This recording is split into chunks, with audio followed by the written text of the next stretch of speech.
course I know motherfuckers want to kill me.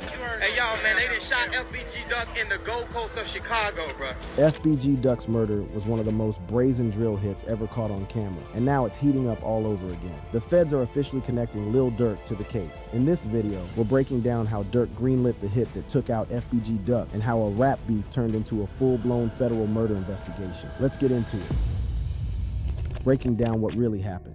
Now, before we get into the nitty-gritty, let me set the scene for those who might not be hip to Chicago's drill politics. We're talking about two of the most influential figures in the cheese street rap game, Lil Durk, who runs with O Block and the Black Disciples, and FBG Duck, who was repping Tookaville and the Gangster Disciples. These weren't just rappers beefing over bars and beats, nah fam. This was some deep-rooted gang politics that had been brewing for over a decade. The story that's been unfolding through court documents, civil lawsuits, and federal investigations paints a picture that's more sinister than anything Hollywood could cook up. We're talking about alleged bounties, coordinated hits, and a conspiracy that reaches all the way to the top of OTF. Only the Family, Durk's collective that prosecutors are now calling a criminal enterprise. August 4th, 2020. That's the date that changed everything in Chicago's drill scene forever. FBG Duck, real name Carlton Weekly, was out in the Gold Coast doing some shopping for his son's birthday when everything went left. Duck was gunned down outside a Dolce & Gabbana store in broad daylight, taking 16 shots to the body, while his girlfriend Cache Williams and another bystander got caught up in the crossfire. Hey, y'all, man, they done shot FBG Duck in the Gold Coast of Chicago, bro. In the Gold Coast of Chicago, bro. But here's where it gets really wild. This wasn't some random street beef gone wrong. According to the massive lawsuit filed by Duck's mother, Lashina Weekly, this hit was allegedly ordered from the top, with King Von placing a $100,000 bounty on Duck's head, and Lil Durk allegedly pulling the strings as the puppet master behind OTF. Our complainant law lays out that a $100,000 bounty was placed on the life of FBG Duck to have him killed. The feds weren't playing games either. 6 O Block members got convicted in January 2024 for Duck's murder. Charles Liggins, Kenneth Robertson, Christopher Thomas, Marcus Smart, Carlos Offord, and Ralph Turpin. These weren't just random shooters either. These were Durk's people, his soldiers, allegedly carrying out orders that came from the very top of the OTF hierarchy. Now, when folks talk about Durk killing Duck on camera, they're not necessarily talking about some smoking gun video footage of Durk pulling the trigger himself. Nah, it's deeper than that. They're referring to the entire digital trail of evidence that prosecutors have been building. Social media posts, music videos, lyrics, and phone records that allegedly show how this whole conspiracy was planned, executed, and then celebrated. Remember King Von's Took Her to the O video? That joint dropped months before Duck got murked, and it literally shows Von's character killing someone named Duck. The lawsuit calls this part of a campaign of intimidation that was designed to terrorize Duck before they actually took him out. With 350 million views on YouTube, that video wasn't just entertainment. According to prosecutors, it was a threat. The streets been new about the bad blood between O Block and Tookaville, but what makes this case so crazy is how Durk allegedly used his platform and his money to turn street beef into a corporate level conspiracy. We're talking about record labels like Sony, Universal, Alamo, and Empire allegedly getting caught up in this mess, accused of profiting off real street violence while turning a blind eye to the consequences. But here's where it gets even crazier. Ralph Turpin, one of the convicted shooters, was allegedly in contact with a phone number linked to Durk's brother D Thang, right around the time Duck got located and killed. This wasn't some spontaneous street encounter. This was allegedly a coordinated operation with communication going all the way back to the OTF leadership. The street's been talking about this for years, but now the courts are finally catching up to what the hood already knew. FBG Duck's murder wasn't just another casualty in Chicago's gang wars. It was allegedly a business decision made at the highest levels of one of hip-hop's most successful collectives. Let me break down the level of disrespect that Duck was showing before his death, because this context is crucial to understanding why things escalated the way they did. When Duck dropped Dead Bitch, he wasn't just rapping. He was essentially walking through O Block's graveyard and spitting on every headstone. The track mentioned specific deceased members of O Block, making fun of how they died and questioning their street credibility even in death. In Chicago's drill culture, that's the ultimate violation, and according to prosecutors, it's what put the target on Duck's back. The sophistication of this alleged conspiracy is what separates it from your typical street beef. We're not talking about some hot-headed young niggas catching feelings and reacting emotionally. The lawsuit alleges that this was a calculated business decision, with OTF leadership weighing the costs and benefits of taking out one of their biggest rivals. The profit motive allegedly made murder not just personal, but profitable. Think about the level of coordination this required. You had to have people watching Duck's movements, someone with the authority to greenlight a hit in broad daylight in one of Chicago's most upscale neighborhoods, shooters willing to risk life sentences, and a whole organization ready to profit off the aftermath. That's not street-level thinking, that's corporate-level criminal enterprise.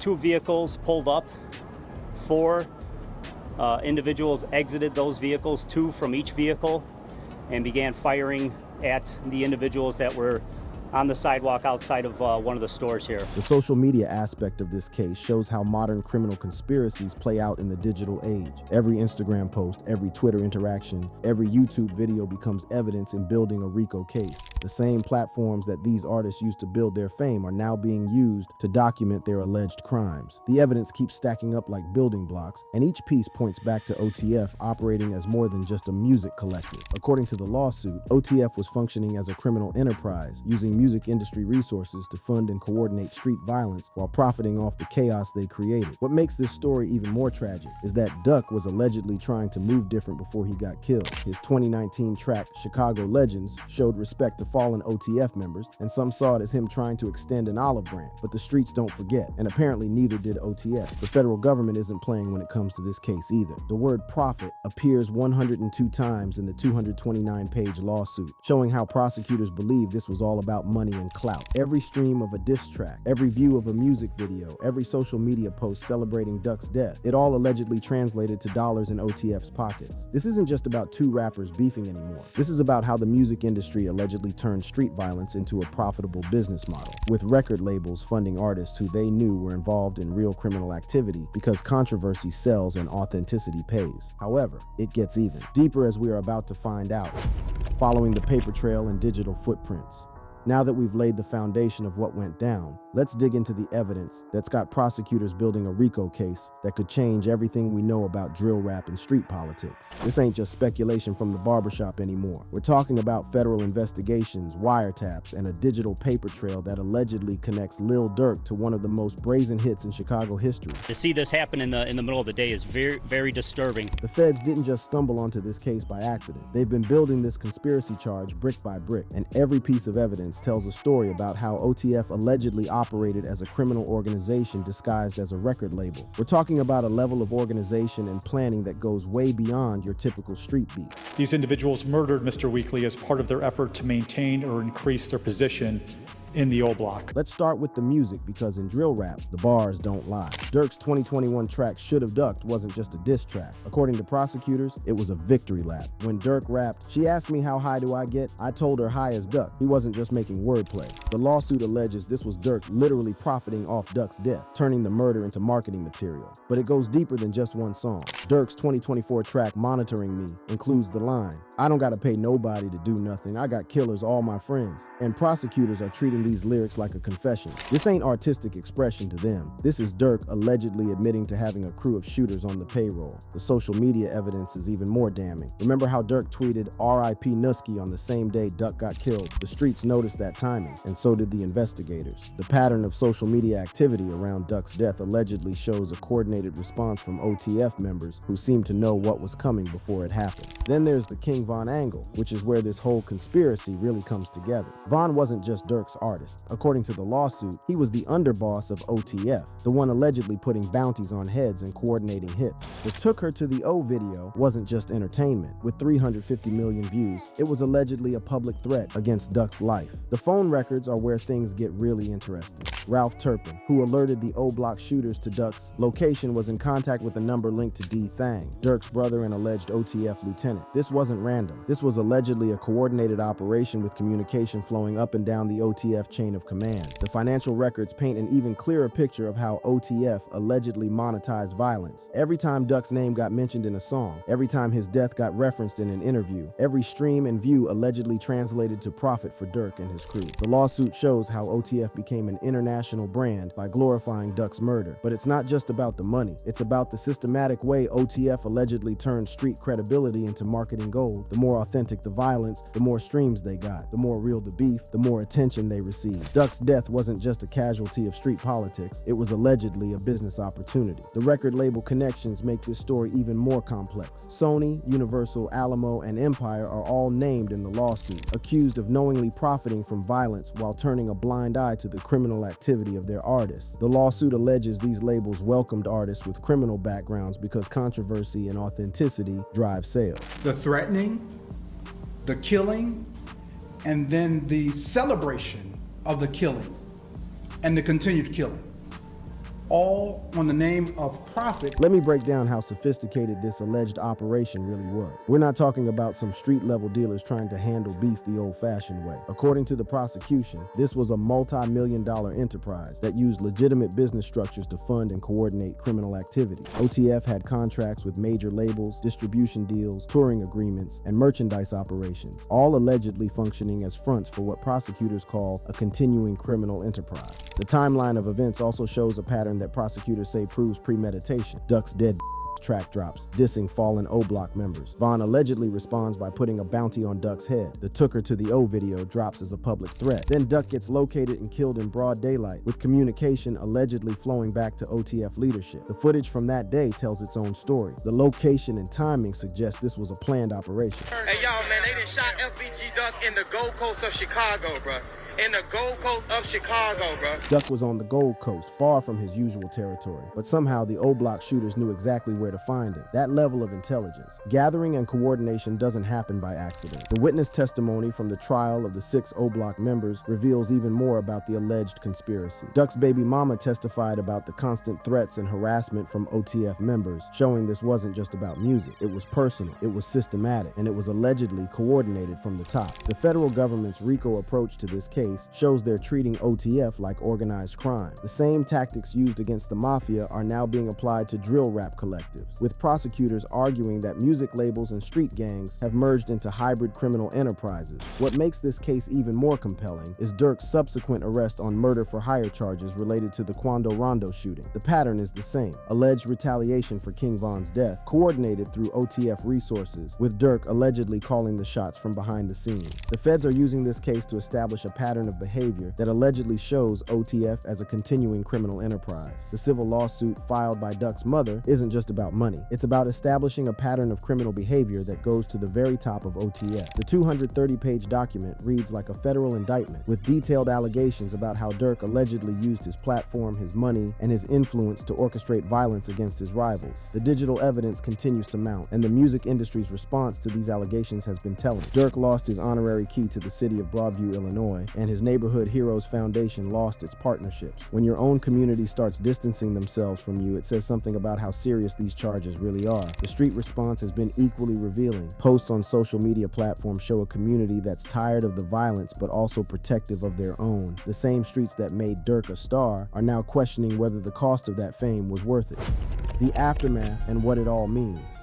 The ripple effects of this case are still spreading through Chicago's streets and the music industry as a whole, showing just how deep this conspiracy allegedly goes and what it means for the future of drill rap. We're not just talking about one murder anymore. We're looking at a systematic pattern of violence that prosecutors say was orchestrated by one of hip-hop's biggest stars. Let's be real about what happened after Duck got killed. Durk didn't just move on from the beef. He allegedly celebrated it. The Should've Ducked track wasn't just disrespectful. It was Durk allegedly turning Duck's death into profit. When Duck's mother, Lashina Weekly, heard those lyrics, she didn't just get mad, she got organized. And that organization led to the massive lawsuit that's now threatening to bring down OTF. The legal strategy behind the civil lawsuit is genius in its scope. By naming not just Durk and OTF, but also major record labels and even the city of Chicago, Duck's family is painting a picture of systemic failure that goes way beyond street politics. They're saying the police didn't respond fast enough, the labels profited from violence, and OTF coordinated it all. As a company, when you realize that you have a dangerous product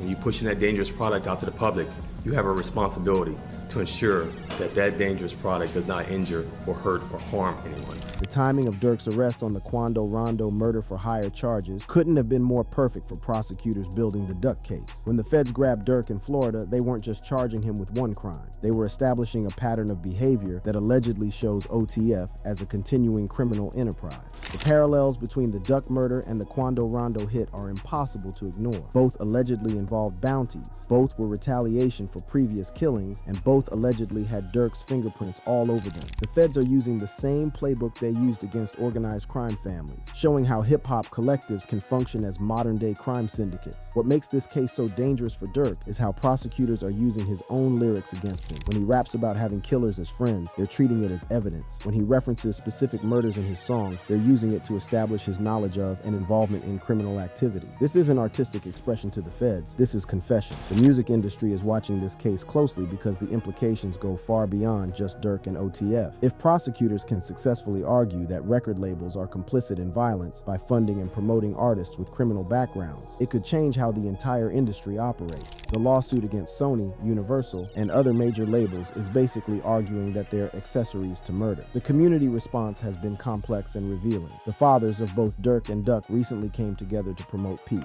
showing that even in the midst of all this legal drama, there's still hope for healing. But the streets are also watching to see if justice will finally be served for Duck's death. The financial implications of this case are staggering. OTF generated millions of dollars in revenue from streams, concerts, and merchandise, and prosecutors are arguing that Duck's murder was part of what made that success possible. Every time someone streamed a song about Duck's death, OTF allegedly profited from violence. The social media evidence keeps growing, with posts and interactions that allegedly show coordination between OTF members around the time of Duck's murder. The digital footprint of a conspiracy is hard to erase, and prosecutors have been methodically building a timeline that allegedly shows Durk's involvement from start to finish. The impact on Chicago's drill scene has been profound. Young artists are now watching their lyrics more carefully, knowing that what they say in songs could be used against them in court. The line between artistic expression and criminal confession has never been blurrier. The international attention this case has received shows how Chicago's street politics have global implications. Drill rap has spread to the UK, New York, and other cities, and prosecutors in those places are watching to see how American courts handle the intersection of music and criminal activity. Duck's mother's advocacy work has transformed her from a grieving parent into a powerful voice for change. Her lawsuit isn't just about getting justice for her son,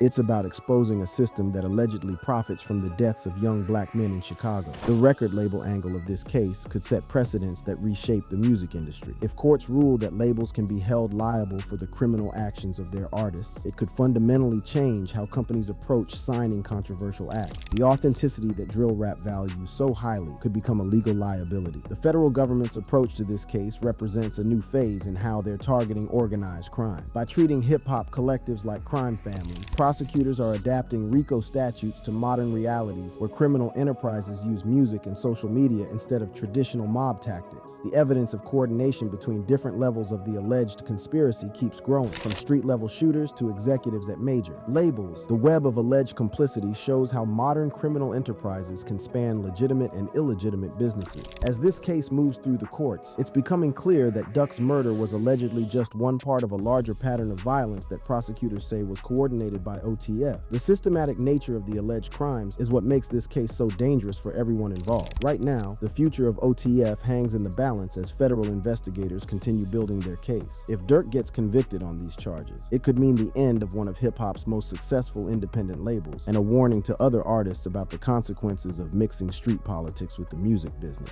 The economic ripple effects of this case are already being felt throughout the drill rap ecosystem. Other artists are distancing themselves from the violent rhetoric. Record labels are being more careful about their signing, and concert venues are implementing stricter security measures. The cost of authenticity is starting to outweigh the benefits. What makes this case particularly significant is how it's forcing the music industry to confront its role in profiting from real violence. The lawsuit against major labels isn't just about holding them financially responsible. It's about forcing them to acknowledge that their business model sometimes depends on artists who are actively involved in criminal activity. The question becomes, at what point does funding controversial art become funding actual crime? The ultimate question this case raises is whether the music industry can continue to profit from authentic street narratives without becoming complicit in the violence those narratives describe. The lawsuit filed by Duck's family essentially argues that there's no meaningful difference between funding an artist and funding their criminal activity when that criminal activity is what makes them authentic. The long-term implications of this case will likely extend far beyond just Lil Durk and OTF. If prosecutors can successfully establish that hip-hop collectives can function as criminal enterprises and that record labels can be held liable for the criminal actions of their artists, it could fundamentally reshape how the music industry operates. The cost of authenticity may finally be too high to pay. The streets of Chicago are watching this case closely, knowing that the outcome could determine whether the cycle of violence that has claimed so many young lives will continue, or whether the system will finally hold accountable those who profit from that violence. Duck's murder wasn't just another casualty in Chicago's war. It was allegedly a calculated business decision made at the highest levels of the music industry. As federal prosecutors continue building their case, the evidence keeps mounting that OTF operated as more than just a music collective. If the allegations are proven true, it means that one of hip-hop's most successful independent labels was actually a criminal enterprise that used music industry resources to fund and coordinate real violence. That's not just a story about two rappers beefing. That's a story about how deeply criminal criminal activity has penetrated the music industry itself. And with that, we've come to the end of this deep dive. For more juicy content like this, smash that subscribe button, hit the bell for notifications, and check out the cards showing on your screen for more videos. Don't forget to comment your thoughts below.